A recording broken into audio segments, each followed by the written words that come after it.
आप सब लोगों ने डोरेमोन तो देखा ही होगा, और डोरेमोन में जो नोबिता की वो डेस्क होती है जहाँ नोबिता पढ़ता है, उसके अंदर टाइम मशीन होती है। बट क्या टाइम मशीन रियली में पॉसिबल है? देखो, थ्योरेटिकली फ्यूचर में जाना तो पॉसिबल है, बट पास्ट में जाना पॉसिबल नहीं है। पास्ट में जा भी सकें अगर हम, तो उसको चेंज नहीं कर सकते। हम बस पास्ट को देख सकते हैं।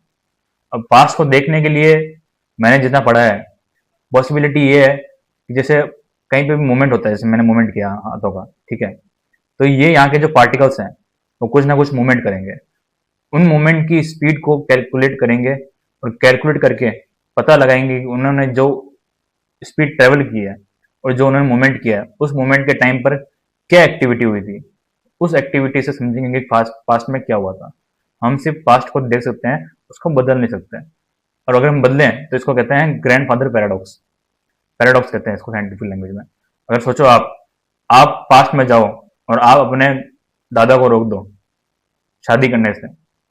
दादा शादी नहीं करेंगे तो आपके पापा कैसे पैदा होंगे और आप कैसे पैदा होगे?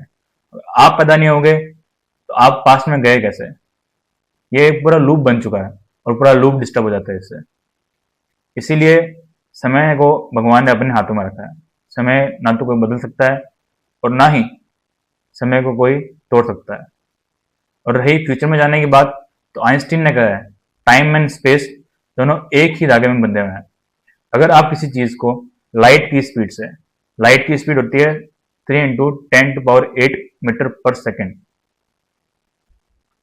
ठीक है, अगर आप किसी चीज को लाइट की स्पीड से ब्लैक होल के पास में अगर चलाएं, ब्लैक होल स्पेस के अंदर होता है, हम सब ब्लैक होल के आसपास ही घूमते रहते हैं।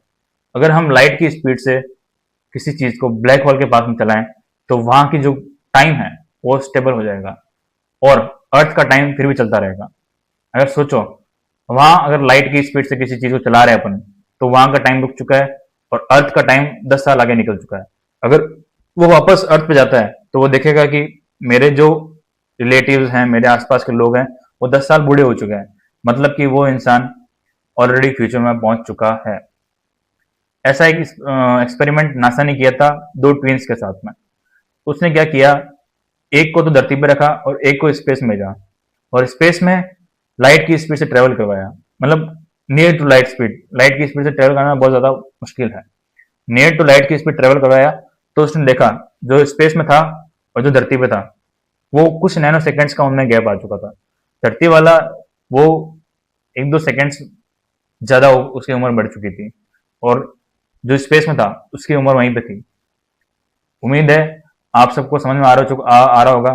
फ्यूचर में हम जा तो सकते हैं, पर इतना फ्यूचर में नहीं जा सकते कि हम 10 या 20 साल आगे जा सकें। करना theoretically पॉसिबल है, on paper it is possible, but experiment in physical world this is not possible. And past में जाना तो बिल्कुल पॉसिबल है ही नहीं। हम सिर्फ उसको देख सकते हैं, ना हम आज जा सकते हैं और ना हम उसको बदल सकते हैं। तो हमेशा समय की घड़ियां भगवान के हाथ में होती है।